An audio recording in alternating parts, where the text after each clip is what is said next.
அவங்களை சொல்லி குற்றமே கிடையாது, கோமாளிகளை சொல்லி குற்றமே கிடையாது. அவர் நடிப்பு அரக்கன்னா, நடிப்பு அரக்கன். அதை நம்ம கொண்டாடணும்னா நம்ம படித்த கிறுக்கன். ஒருத்தன் சாய் வாலாவான், டோலி சாய் வாலா, நீங்க பாத்திருக்கீங்களா? அவனை பில்கேட்ஸ் வந்து அந்த அவருடைய டீ கடையில டீ குடிச்சிட்டு போனாராம். அதுல இருந்து அவன் பிரபலம் ஆயிட்டான். நீங்க இருக்கிற இடம் சொர்க்கம்னா நாங்களா என்ன நரகத்துல இருக்கோம், நாங்களா என்ன நரகத்துல இருக்கணும். அதுக்கு ஏபிஜே சார் பதில் என்ன தெரியுமா? அப்புறம் சார் கூமா பட்டியா எங்க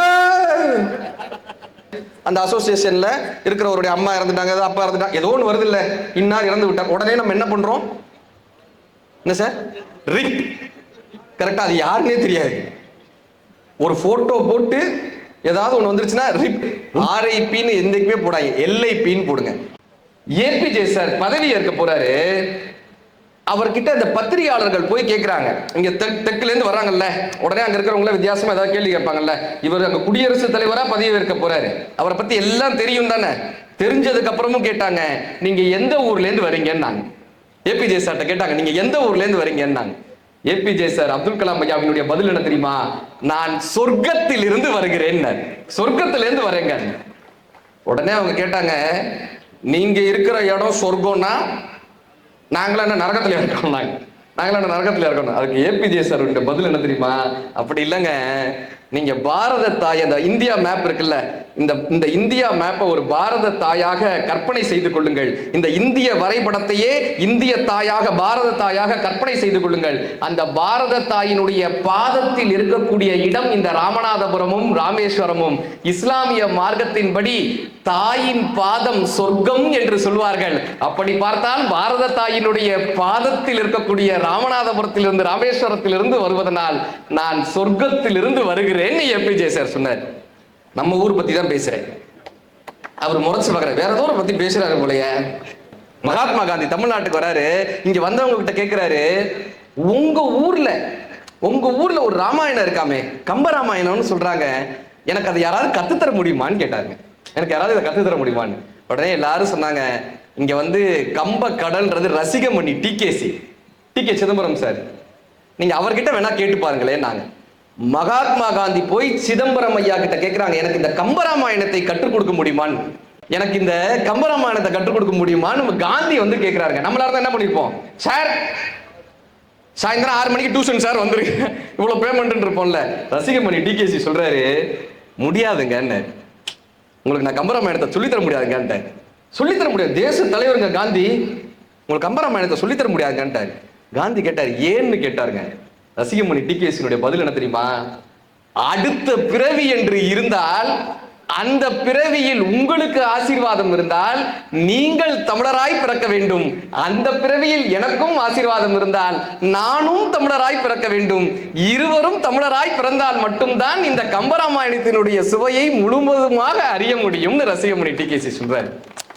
இந்த தமிழராய் பிறந்து இந்த இலக்கியத்தினுடைய சுவையை அறியக்கூடிய மிகப்பெரிய தன்மை நமக்கு கிடைச்ச ஒரு பெரிய பாரம்பரியம் சார். இந்த நெல்லை ஜெயந்த எழுதுவாருங்க தமிழை பத்தி, கங்கை யாரு, தலையில் சூடிய இறையனாரு, கொண்ட முகமாறு, கொண்ட படையாறு, அவர் யாரு, அவர் முருகனாரு, அவர் அடியாறு, அகத்தியாரு, தமிழ் பிறந்த இடம் பொருணையாறு, வளர்ந்த இடம் வைகையாறு, அன்று ஔவையாறு, நேற்று பாரதியாரு, இன்னும் உன்னை பலர் கற்றாரு, பலர் உற்றாரு, இதோ உன் காலடியில் கலக்க வரும் நானோ ஒரு சிற்றாரு, உயிரெழுத்து ஈராறு, மெய்யெழுத்து மூவாறு, என் நாவில் வருமாறு தாயே நீ தடையின்றி பரிமாறுன்னு எழுதியிருப்பார்.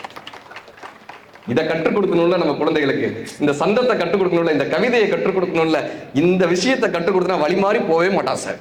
இந்த தமிழ் தேவ மொழி, வாழ்க்கையை கற்றுக் கொடுக்கிற மொழி. இந்த வாழ்க்கை இத்தகைய கஷ்டமானதா, இந்த வாழ்க்கை இத்தகைய போராட்டமானதா? எல்லார் வாழ்க்கையும் அப்படி இனிமையாகவா இருக்கு காட்டிக்கிறோம்ல.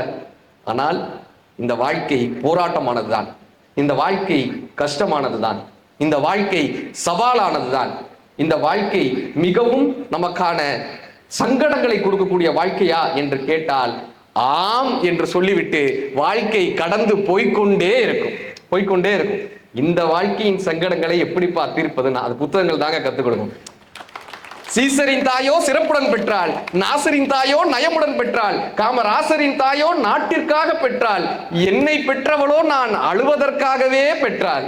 இந்த கண்வழி சொரியும் உப்பு கடவுளால் வருவதில்லை, மண்வழி வரலாம், பெற்ற மகன் வழி வரலாம், சேர்ந்த பெண் வழி வரலாம், சேர்த்த பழி வழி வரலாம். என் கண்ணீர் உப்பு என்னை சுற்றி இருந்த நண்பர்களால் வந்தது கண்ணதாசனை. என் மனதில் ஊடுருவும் தும்மதியை தீர்த்து மன நிம்மதியை வேட்டுதடி நெஞ்சம் உயர் தம்மதியை காட்டவில்லை அஞ்சும் காடுமலை நீர் நெருப்பு காற்று முகில் வான்முகில்கள் கூடி வர வைத்தவனை காணேன் ஒரு கூடிழந்த பறவை என ஆனேன் பொன்பொருளும் மாளிகையும் பூவுலக மேலேயும் உன்னிடத்தில் நான் தருவேன் வாராய் உன்னுடைய நிம்மதியை தாராய்னு கண்ணதாசன் ஐயா கடவுள்கிட்ட கேட்பாங்க. நீ வச்சிருக்கையா ஒரு நிம்மதி, நான் பொன் பொருள் மாளிகையெல்லாம் சேர்த்துட்டு இந்த நிம்மதியை எனக்கு கொடுப்பான்ற. இப்ப வாட்ஸ்அப் குரூப்ல யாராவது செத்துட்டாங்கன்னு நமக்கு மெசேஜ் வருது சார், என்ன பண்றோம்?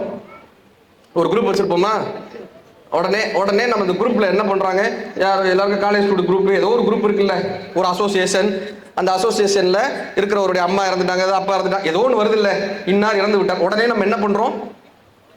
என்ன சார்? ரிப். கரெக்டா? அது யாருன்னே தெரியாது. ஒரு போட்டோ போட்டு ஏதாவது ஒன்று வந்துருச்சுன்னா ரிப். ஒன்றும் இல்லைங்க, ஒருத்தர் போட்டோ போட்டு பிறந்த நாள்னு போட்டிருக்காங்க, ஹாப்பி பர்த்டே, கீழே ரிப்புன்னு போட்டான். என்ன அது போட்டோ போட்டாலே நம்மளால ரிப்புன்றான். நம்ம பொதுவா சொல்லிட்டு போறேன், நம்ம இறந்தவர்களுக்கு ரிப்புன்னு போடுறோமா? இனிமே காலையில எந்திரிச்ச உடனே இந்த பேச்சை கேட்ட அத்தனை பேருமே செய்ய வேண்டிய வேலை என்ன தெரியுமா? உங்களுக்கு தெரிந்த நண்பர்களுக்கு RIPன்னு எந்தக்குமே போடாங்க, LIPன்னு போடுங்க. Live in peace. வாழ்க்கையை லிவ் இன் பீஸ், நிம்மதியாக வாழுப்பா, லிப்னு போடுங்க எல்லாருக்குமே. Live in peace. செத்ததுக்கு அப்புறம் அவன் நிம்மதியா இருந்தா என்ன, இல்லாட்டி என்ன? உயிரோடு இருக்கிறவங்க தாங்க நிம்மதியாக இருக்கணும். கரெக்டா? ரிப், ரெஸ்ட் இன் பீஸை விட லிவ் இன் பீஸ். எப்படி உள்ளும் காணாத பூமியும் கையில் ஒரு வெற்றி கண்டதும் குதிக்கும் இயற்கையின் நியதி எவருமே அறியார். ஆடி குதிக்கும் அரைகுறை திறமையும் கூடி கவிலும் குடமும் உடையும் கற்றவை கையளவு என்பதால் கலைமகள் இன்னும் கற்றுக்கொண்டே இருக்கிறாள்னு கண்ணதாசன் ஐயா சொல்லுவார். கலைமகளே படிச்சுக்கிட்டு இருக்காளாம். நம்ம ஆளுங்க என்ன, 4 வீடியோ வைரல் ஆயிடுச்சுன்னா கொண்டாடுறானே, வியூஸ்க்காக என்னெல்லாமோ பண்றானுங்களே. கரெக்டா சார்? கூமா பட்டியா எங்க இல்ல, அதுக்கு உட்காந்து அத்தனை வியூஸ். நமக்கு வியூஸ்க்காகவும் லைக்குக்காகவும் என்னெல்லாம் கோமாளித்தனம் பண்றோம் சார், என்னெல்லாம் விஷயங்களை பண்றோம். நீங்க சரியான கதாநாயகர்களை, சரியான விஷயத்தை நீங்கள் உங்கள் குழந்தைகளுக்கு அறிமுகப்படுத்தவில்லை என்றால் அவர்கள் தவறான கதாநாயகர்களை, தவறான விஷயத்தை, கோமாளிகளை கொண்டாடி கொண்டிருப்பார்கள். அவங்களை சொல்லி குற்றமே கிடையாது, கோமாளிகளை சொல்லி குற்றமே கிடையாது. அவர் நடிப்பு அரக்கன் தான், நடிப்பு அரக்கன். அதை நம்ம கொண்டாடணும்னா நம்ம படித்த கிறுக்கன். கரெக்டா? அதை நம்ம கொண்டாடுறோம்னா கண்ணதாசன் ஐயா தான் சொல்லுவாரு, நெருப்பினை நிலவே என்பார், நெருப்பினை நிலவே என்பார், நீசனை தலைவா என்பார், கருப்பினை வெண்மை என்பார், கழுகினை யானை என்பார், உருப்படாதவனை எல்லாம் உயரத்தில் ஏற்றி வைப்பார், உருப்படாதவனை எல்லாம் உயரத்தில் ஏற்றி வைப்பார், செருப்பையே வணங்கும் இந்த நாட்டில் பிறந்தேனே பாவின்னு கண்ணதாசன் ஐயா சொல்லியிருப்பார். செருப்பையே வணங்கும். உங்கள் குழந்தைகளுக்கு தவறான மனிதர்களை அறிமுகம் செய்து கொண்டே இருக்கும், அறிமுகம் செஞ்சுக்கிட்டே இருக்கும். சார் ஒரு வீட்டுலன்னா கிச்சன் இருக்குமா, ஹால் இருக்குமா, பெட்ரூம் இருக்குமா, சாமி ரூம் இருக்குமா, கழிவறையும் இருக்குமா? இதுதான் சமூக வலைதளம், இதுதான் யூடியூப்.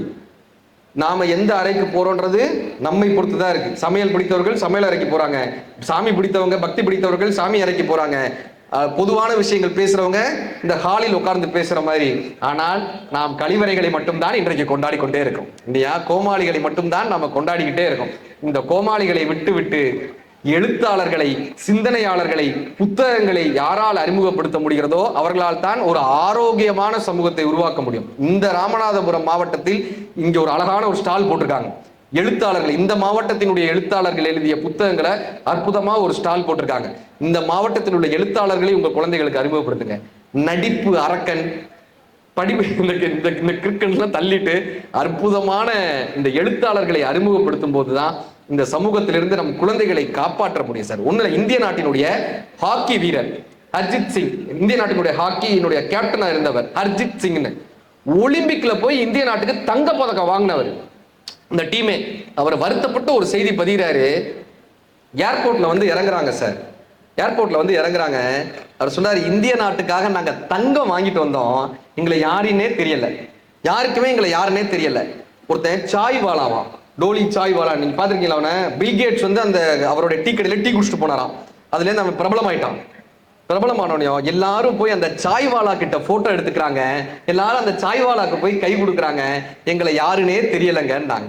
நம் குழந்தைகளுக்கு ஒரு விளையாட்டு வீரரை தெரிந்திருந்தால் நம் குழந்தையும் ஒரு விளையாட்டு வீரனாகத்தான் வருவான். நம் குழந்தைகளுக்கு கோமாளிகளை நாம் அறிமுகப்படுத்தினால் எதிர்கால சந்ததியினர் கோமாளித்தனங்கள் செய்யக்கூடிய சந்ததிகளாகத்தான் வரும். நான் காரைக்குடியில ஒரு நிகழ்ச்சிக்கு பேச போறேன்.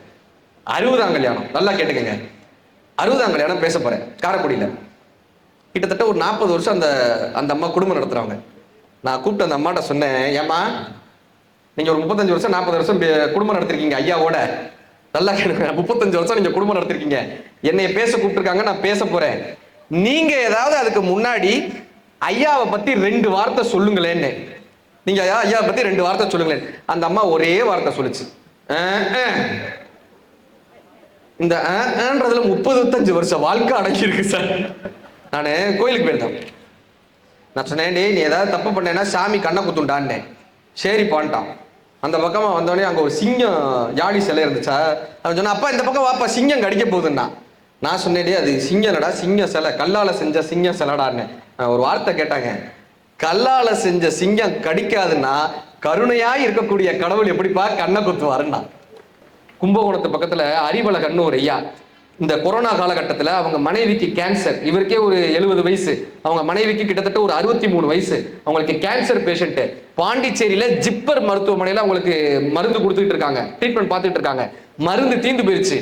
கொரோனா காலகட்டத்தில் வெளியே விட மாட்டாங்க. கும்பகோணத்துல இருந்து பஸ் கிடையாது, எதுவும் கிடையாது. அந்த மனுஷன் என்ன தெரியுமாங்க பண்ணாரு, சைக்கிள்ல தன்னுடைய மனைவியை உட்கார வச்சு விடிய காலையில 4:30 மணிக்கு சைக்கிள்ல மனைவியை உட்கார வச்சு டிபன் பாக்ஸ்ல பழைய சோத்தை கட்டிக்கிட்டு, தூக்குவாளியில பழைய சோத்தை கட்டிக்கிட்டு, இவர் சைக்கிள்ல கும்பகோணத்துல இருந்து பாண்டிச்சேரிக்கு ஓட்டிட்டு போயிருக்காரு சார். சைக்கிள்ல ஓட்டிட்டு போயிருக்காரு. பாண்டிச்சேரிக்கு 11 மணிக்கு போய் சேர்ந்திருக்காரு. இரவு 11 மணிக்கு அந்த ஜிப்மர் மருத்துவமனைக்கு. அத்தனை பேரும் அதிர்ந்து போறாங்க. கும்பகோணத்துல இருந்து சைக்கிள்ல வந்தீங்களா? எவ்வளவு ரிஸ்க் தெரியுமா? என்ன ஆபத்து தெரியுமா? கொரோனா காலகட்டத்தில் எப்படி நோய்வாய்ப்படுது தெரியுமா? இந்த நேரத்திலேயே இப்படி வருவீங்க, இது எவ்வளவு ஆபத்து தெரியுமா? அவர் சொன்னாரு, இது என்ன ஆபத்து இதெல்லாம் எனக்கு தெரியாதுங்க, ஆனா எனக்கு ஒன்னே ஒண்ணு தெரியும், அவ இல்லாட்டி என்னால உயிர் வாழ முடியாதுன்னு எனக்கு தெரியுங்க. அவ இல்லாட்டி என்னால இருக்கவே முடியாது, எதுனாலும் சந்திச்சுக்கலான்னு நான் அவளை அழைச்சிட்டு வந்தேங்க. இந்த தலைமுறைக்கு சொல்லிட்டு போறேங்க. எல்லாரும் ஊரை கூட்டி கல்யாணம் பண்றாங்க, ஒருத்தருக்கும் தெரியாம விவாகரத்து பண்றாங்க. கல்யாணம் முடிச்சு ஒரு வாரத்துல ஹனிமூன் போனா சந்தோஷமா இருக்கும். கல்யாணம் முடிச்சு ஊட்டிக்கு போனா, கொடைக்கானல் போனா, சுவிட்சர்லாந்து போனா சந்தோஷமா இருக்கும். கல்யாணம் முடிச்ச ஒரே வாரத்துல கோர்ட்டுக்கு போறான் சார் ஒரு குருவி.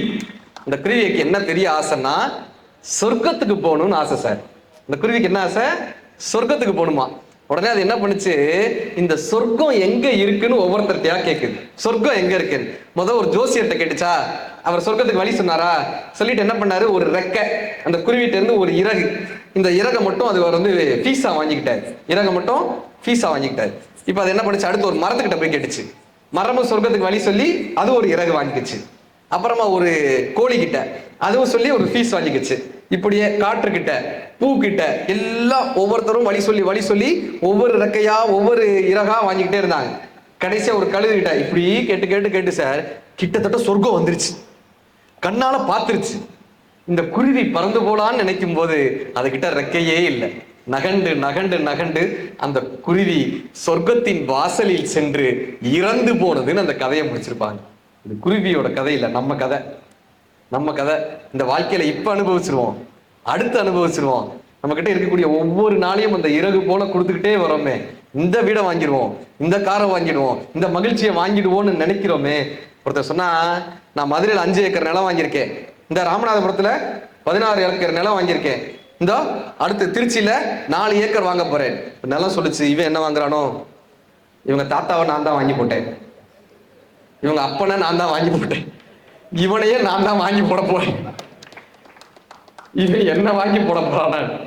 கவிக்கு ரொம்ப அழகா சொல்லுவாரு, யார் நினைவிலாவது நீங்கள் வாழ்கிறீர்கள் என்று தெரிந்தால் மட்டும், யார் நினைவிலாவது நாம் வாழ்ந்து கொண்டே இருப்போம் என்று தெரிந்தால் மட்டும் இறந்து போங்கள், இல்லை என்றால் உங்கள் இறப்பிற்கும் பிரயோஜனம் இல்லைன்னு கவிக்கோ சொல்லிட்டு போவார். வாழ வயதாகி அழகாகி மதனாகி பணி வாணிபு முடாடி மருளாடி விளையாடி விழல் வாழ்வு சதமாகி மட கூடமோடு பொருள் தேடி வாசனை புழுகோடு மலரோடு மனமாகி கமல் வாசனைகள் ஆகி விலை மாதரோடு கூடி அவர் ஆசைகளிலே சில நாள் போய் தோல் திரைகளாகி நிறைகளாகி இரு கால்கள் தடுமாறி பசு பதி பாசம் சூழ் கதிகள் மாறி சுகம் மாறி தடியரோடு திரி ஒரு நாளில் சூளை சொறி வாதமோடு நீரழிவு சூலம் என கசு மலம் என நாரி உடல் அழிவேணும்னு அருணகிரிநாதர் கேட்பார். இந்த உடம்பு கசுமலமா போயிடுமாங்க.